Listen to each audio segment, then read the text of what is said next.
Hello, everyone, and welcome to the second of the week's lectures on the history of sexuality in Southern Africa. As you know, this week we're focusing on Zimbabwe, and we've been looking for evidence of same-sex sexual desires, practices, relationships, and identities within this country's past. Last time, we focused on the pre-colonial period, and we hit upon a couple of key findings. First, that Southern Africans' indigenous languages contain many words describing homosexual behaviors. Some of these words date back quite a ways. Second, we found that despite the strongly heteronormative nature of traditional Zimbabwean institutions, there were nevertheless certain social roles and settings that allowed for individuals to act on whatever desires they might have harbored for those of their own sex. Most interestingly, we learned that in some cases, boys and girls who demonstrated gender non-conforming proclivities were accepted, and even sometimes given positions of great authority within society, for example, serving as a guardian to the chief or as a spiritual leader in the community. All of these were established practices within Zimbabwean society long before the arrival of Western colonial powers in the 18th and 19th centuries. So, what happened to all of this after Europeans arrived on the scene? How did foreign conquest and Western imperial rule change the region's indigenous sexual cultures? To what extent did earlier sexual traditions survive the disruptions of colonialism? And with regard to homosexuality in particular, what kinds of sexual relationships and practices were characteristic of the colonial period in Zimbabwean history? These are the questions I'd like us to begin addressing in this lecture. And in doing so, we're going to focus on the 19th and early 20th centuries, a time when Zimbabwe, or as it was called at the time, Southern Rhodesia, was ruled over by the British. In 1806, Britain took control of the Cape Colony from the Dutch, and over the course of the next 100 years, the frontier of white settlement in Zimbabwe steadily extended into the interior parts of southern Africa. As colonial culture expanded, white settlers fundamentally altered patterns of social life among the Bantu-speaking peoples they asserted authority over. Much of this impact was disruptive, destructive, and deadly, leading to loss of life, loss of land, loss of community, and loss of livelihood. Unfortunately, for members of the pre-existing Zulu kingdom, which had governed the region before imperialism, attempts to cast off the English proved ineffective. In 1885, an indigenous resistance movement was crushed, and after this, large swaths of land were taken from native families and given to white farmers.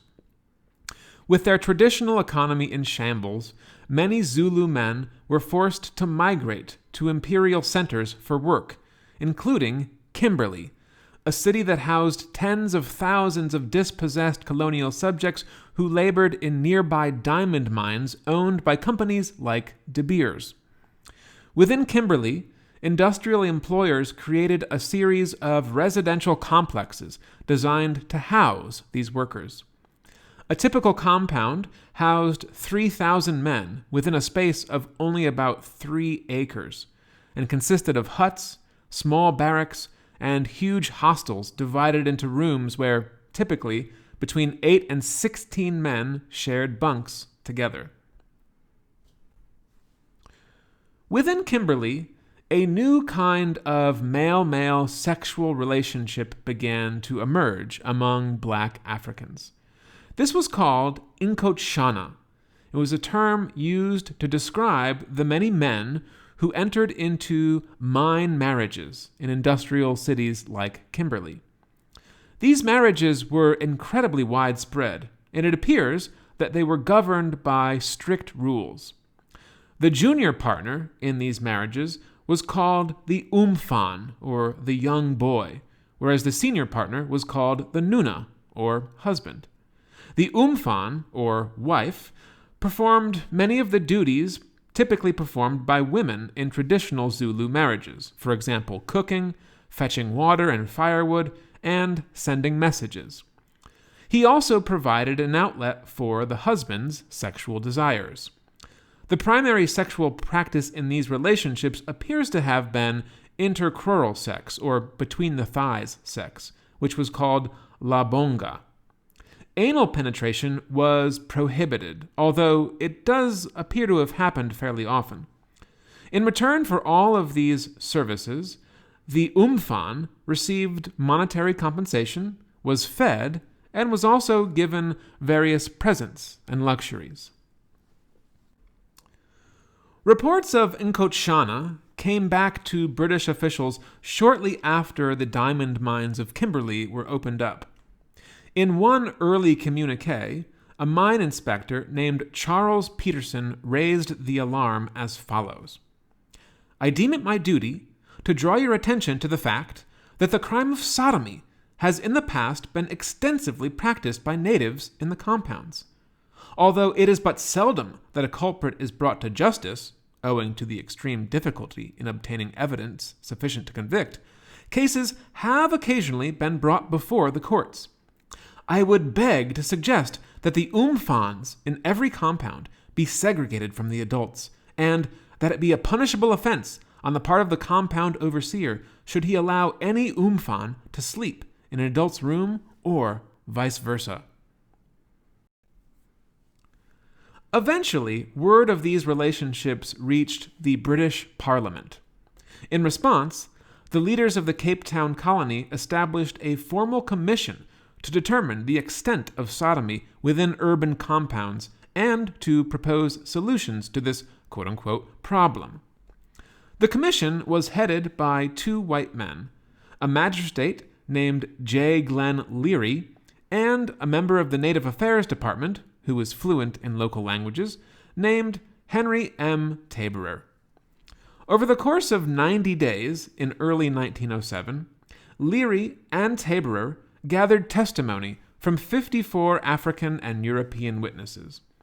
Their report provides lots of important insights into this phenomenon of mine marriages and helps us understand why so many black African workers were involved in these.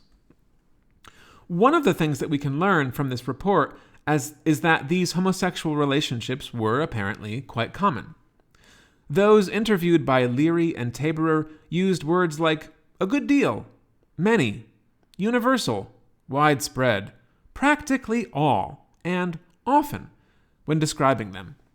Typical here is the testimony of an African guard named Benjamin, who stated as follows: "The custom is very prevalent in the mines. The natives would not stay here so much if it were not for this thing. If this practice did not prevail, the tribes would all go home. There is no grown-up man who has not got his Incota. The report also contains lots of evidence pointing to an indigenous origin for these male-male sexual relations. To be sure, much of this evidence comes from European witnesses. One of these reported that his employees, quote, admitted that at home a man had a boy when he went traveling. The man who carries the mat is the Incota. Another white settler, the mayor of Boksburg, reported that, quote, there is little doubt that the natives from the East Coast are far more addicted to the practice than the coolies, that is, Chinese laborers, and I believe pursue it in their own kraals, that is, their home residential compounds, where they have their womenfolk. A third white witness, who managed a compound, declared that, quote, they do not take the trouble to report it, because they look upon it as more or less natural. It is the custom in their homes. The term Incota appears to have been a fairly widespread one in early 20th century southern Africa. For example, in 1907, a criminal court in the city of Johannesburg, over 1,000 kilometers away from Kimberley, heard a case in which a 15-year-old boy accused a 40-year-old man of sexually assaulting him between the thighs when he was asleep. At the trial, the boy, who was named Linduda, testified as follows. I got up and said, "What are you doing? I am a man and not a woman." He said it was nothing, and that I was his Incota. An Incota is a small boy who is used by the Zambesi boys on the mine as a wife. As this testimony suggests, it does not appear that the men who participated in mine marriages saw anything with them that was wrong or unnatural. This was something that many European witnesses took issue with. As one white testifier put it, quote, "The worst aspect of the situation is that the immense majority of the natives themselves do not consider this a sin of any importance at all. They speak of it with laughter." Many African witnesses also provided testimony as to the extent of the practice. One of them was Philip Nyampool, who admitted both to having been an Incota and to having used his own Incota as a dominant partner during the 16 years that he worked in the mines. He claimed to have done both thigh sex and anal sex, and he also said that both adults and boys engaged in these practices with each other. Another African witness, Zephaniah Dlamini, who was a Zulu guard at the Jubilee mine, was asked about how much sodomy went on at the mines, and he replied as follows. "I do not know much, but before the war, cases came to my notice when I was at the Salisbury mine, where sodomy was actually committed. It was the custom of the boy operated upon to insist on the operator giving him £5 as a present. The custom is for the boy to wash himself thoroughly and then besmear his legs and thighs with fat. This is done to facilitate the operation." After the publication of the report, colonial authorities issued new rules for conduct within urban compounds. General Government Notice 292 was issued in 1907, and it prohibited the placing of screens around beds, with a penalty of £1 for the first offense and £5 for the second offense. Interestingly, the government appears to have had little interest in enforcing this. Between 1907 and 1912, no charges for violations were ever made, even as follow-up studies confirmed that Incota remained an incredibly widespread practice. The government, then, did essentially nothing to repress the practice, and as such, Incota continued. Historical interpretations of mine marriages differ. There are some scholars who believed that this is something that was encouraged by mine owners so as to keep their labor force docile and disease-free. Others believed that this stemmed from long-standing pre-colonial traditions of same-sex sexuality. Instead of disregarding the possibility of homosexual desire among African men, for example, historian Mark Eprecht argues that African men began having sex with other African men through their own initiative. Based on the evidence you've seen thus far, I'm wondering, what do you think? Did these relationships reflect nothing more than a kind of colonial coping strategy?